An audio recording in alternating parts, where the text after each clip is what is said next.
No, it really makes sense, and it's nice to hear from a endurance athlete and an endurance coach to talk about strength training like this. I think it's not often like this.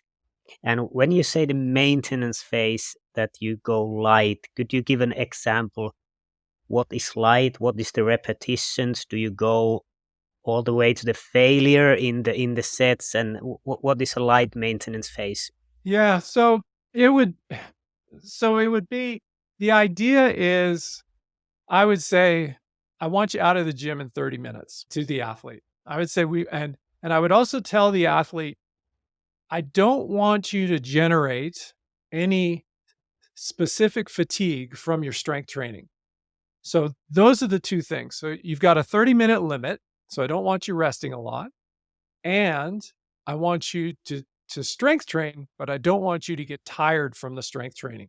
So the maintenance is going to be relative to how strong the athlete is. But for me, it would be the sets, it would be 2 sets of each exercise, 15 to 20 reps, depending on how I feel. And it's really just to use the muscles and to continue with all my main exercises. And there'll be a compound leg. It might be leg press sled, could be some front squats, could be some back squats, some hinge lift, some single leg work. Depending on the amount of strength swimming that I'm doing, there'll be some upper body as well. But it's a wide range of exercise, always a compound leg lift. And it just depends on where, sort of where we are in the season. If the athlete is doing a hard training block from an endurance point of view, then it's gonna be really light. But Mm, if we're like like right now, so March, April, many athletes are in kind of like early base training. And so if the strength training is a little heavier, so if the maintenance is heavier, it's not going to impact anything, providing they got strong in January and February. So it just depends. Now, if we slide forward to July, all of a sudden the maintenance is going to need to be very light because the focus is going to be on the competitive season. And really, we're just doing it for injury prevention and thinking ahead to the fall so that we're able to get back into our strength training later at a higher level. yeah. And you said that 2 sets per movement. How many sets you would estimate per week for legs, for example? That the Well, total amount of sets. so, let's per week, total amount of sets, it's going to end up being 6 to 10, say, Okay, yeah. because it'll be 2 sessions and it'll depend on the day. Now, here's the other thing.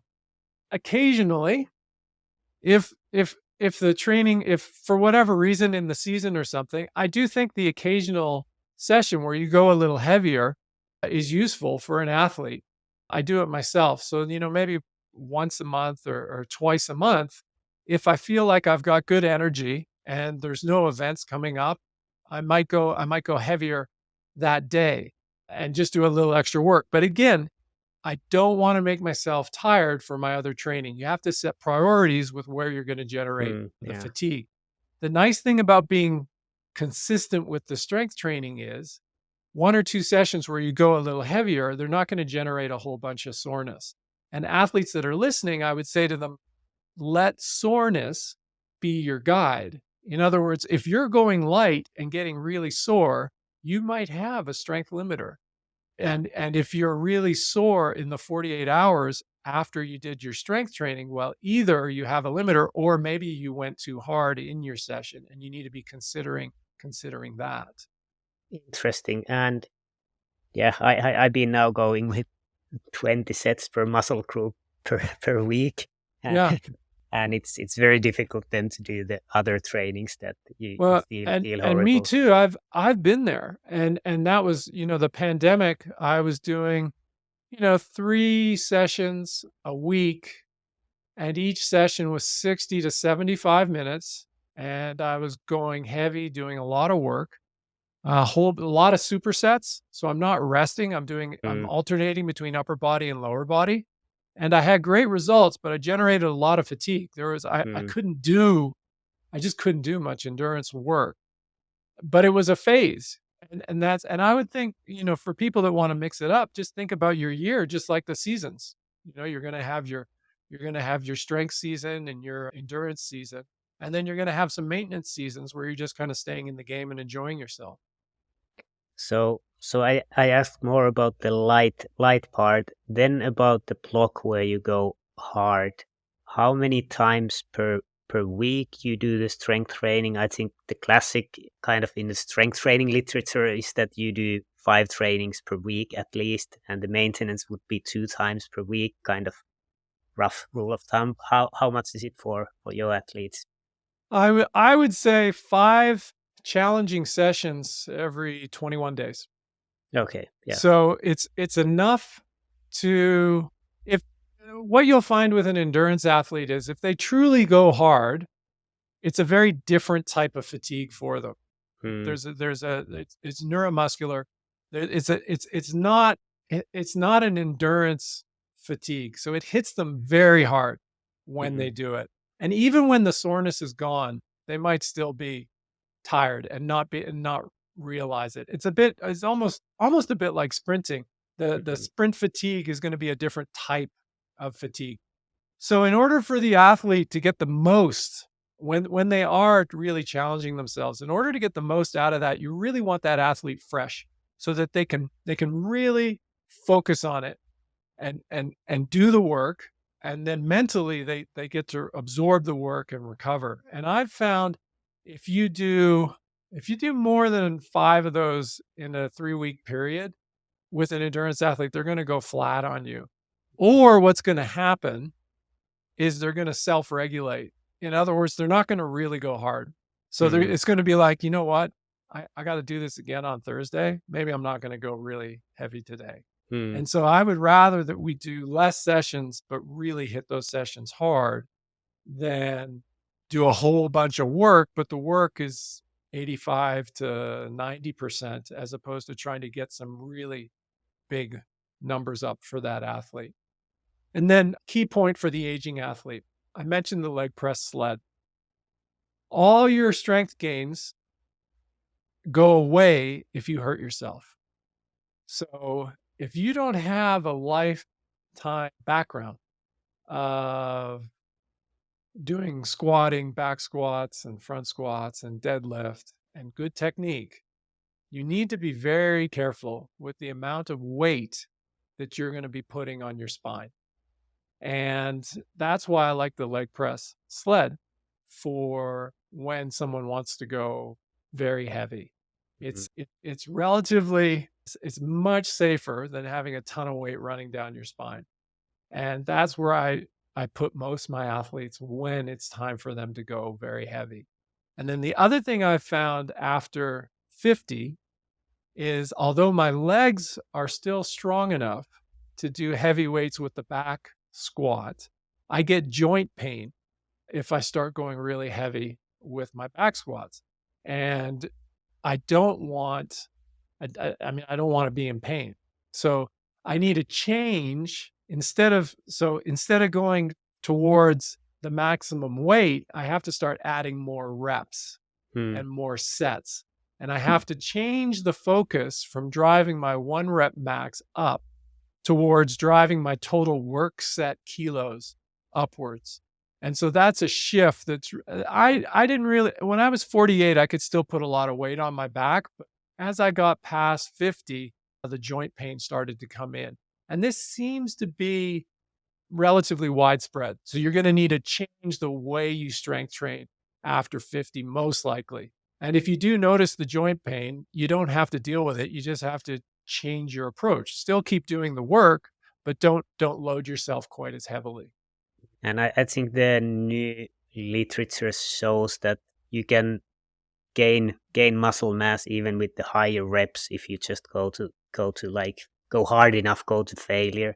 Earlier it was believed that you need to go maybe between 6 and 12 repetitions, but now it seems that you can do more. And about muscle mass with this method you described, for example, the hard block, do you see it more as not to lose muscle mass, or do you actually gain? Have you measured the body composition that do you actually gain muscle mass? So easiest way would have been to do a DEXA before and after the pandemic. I did not. So I would say what you're really, what are we looking to achieve? We're looking to hold muscle mass. Mm, That's really what we're doing. And in order to do that, I think the endurance athletes that are listening, you have to make sure that you're energy positive. And that's difficult for people. And what I mean by that is you're going to be gaining weight, but it's okay to be gaining some fat when you want to be in an anabolic cycle.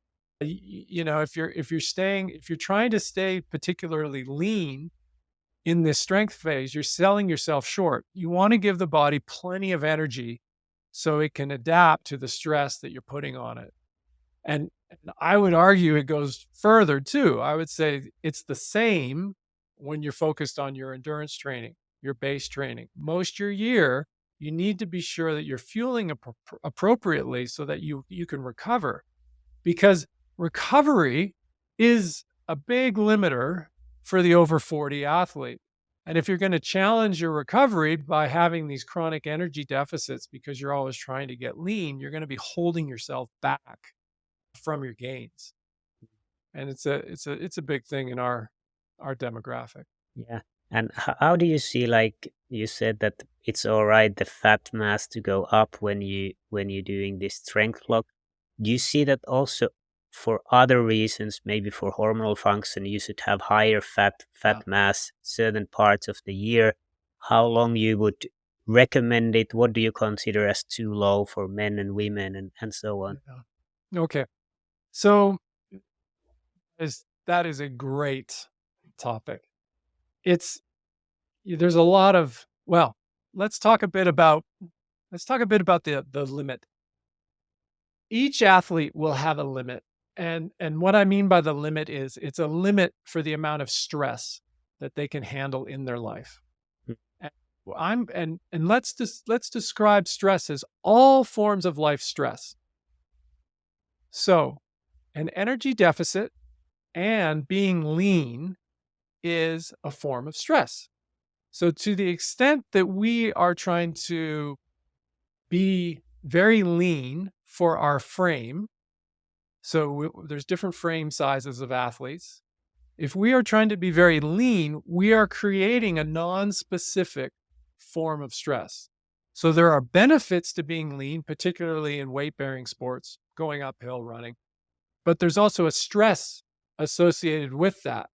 Now, that stress is going to limit other forms of stress that we tolerate. Now, I would argue that training stress is the most useful stress for an athlete.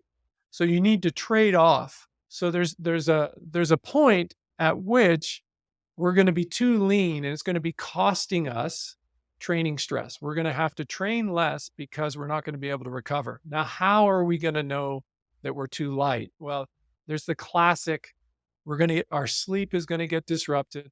We're going to start getting sugar cravings. Our skin is going to heal slowly. And that's a sign that our body is healing slowly. We're not adapting to our training. We're going to recover more slowly. And so we'll see all these stress responses. And if a coach or an athlete is noticing these stress responses and they're lean, they should gain a kilo. Just gain a kilo. You're probably depleted. And that kilo that you're gaining, you're really just making sure you're not depleted and you're recovering better. You will recover better. And I think most athletes will find that they have something called their strongest training weight. So if you pay attention, you will see that there is a weight where you recover fastest. And it's not necessarily, well, it's definitely not your race weight, say, particularly for a runner, but you're going to have this strongest training weight. And that's where you want to be most of the year. And by most of the year, I mean 11 months of the year. And then occasionally, if you're an elite athlete, you may, when you're coming into competition, depending on the type of competition, you may experiment with getting a touch lighter. But now we are talking about very marginal gains associated with greatly increasing risks for tipping yourself over the edge into illness and giving away all this hard training that you've done. Now, for the population that I work with, amateurs, it's not worth it. I advise those athletes, get to that strongest training weight and just stay there. Have great training, great preparation, and just focus on the quality of your body, not necessarily the amount of your body. Because at a strongest training weight, your performance is going to be the best. Your recovery is going to be the best. You'll be sleeping well. You won't be dealing with cravings and hunger and all these different things that happen when you're a little too light. And I think that's a better place for athletes to be. Yeah, it really makes sense. And I like that you mentioned that it's a total stress that you experience